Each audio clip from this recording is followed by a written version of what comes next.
Tell us about the background to this meeting. How did it come about? How was this gathering born, as it were? About 9 months ago, when we realized this was going to happen, we knew that there'd be a problem at the political level and that there could be a deadlock and possibly an agreement wouldn't be reached. So we were thinking, what can we do as spiritual communities? And we realized that there's a lot we could do just by our presence here and by our prayer, by our meditation, but just by our convening, bringing together a spiritual force.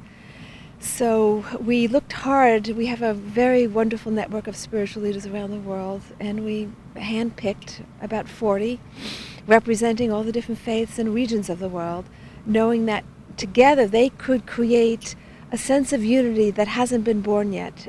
And what I found here, actually, in this gathering, is a sense of spiritual unity that I haven't experienced up until now with all the faiths. This was the most harmonious, and we had people from all different ends of the spectrum, and there was a oneness. There was a oneness which shows me that human unity is possible. Is what's happening that the environmental crisis is making people almost forget their own labels, their own traditions, in a sense, that they're suspending those in the interest of actually just finding common ground? Is that what's been happening this week?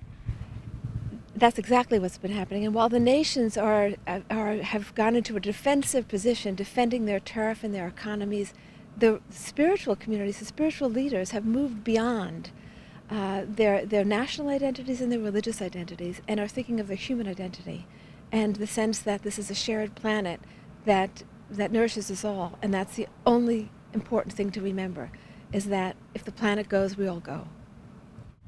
And in a sense, I suppose what's interesting is, can these people now, when they go back to their respective countries, build a mass movement around them, or are they going to be perceived as still rather removed and elitist and not connected to the people? Well, a number of the religious leaders are working at the grassroots. We had one Sikh leader, Echo Baba from India, who's been cleaning up the rivers and has done an amazing thing in mobilizing villages.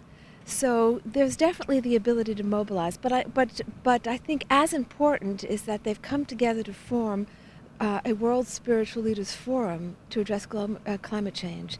That now we've gotten commitments of funding for this, so these religious leaders now have the potential to gather in different places on a regular basis and to bring others in who couldn't be here because we could only make a small selection.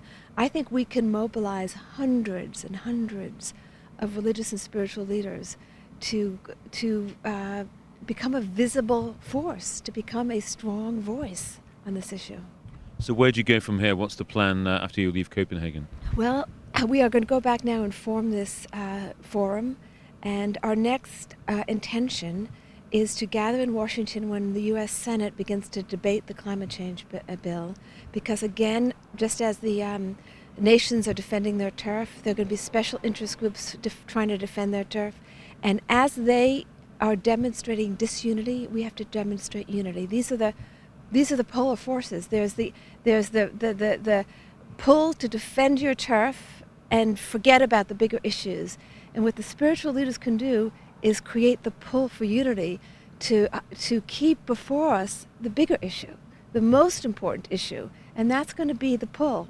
That's going to be the battle between the individual interests and our united interest. And the most important thing now for us to do is to pull together as a global community.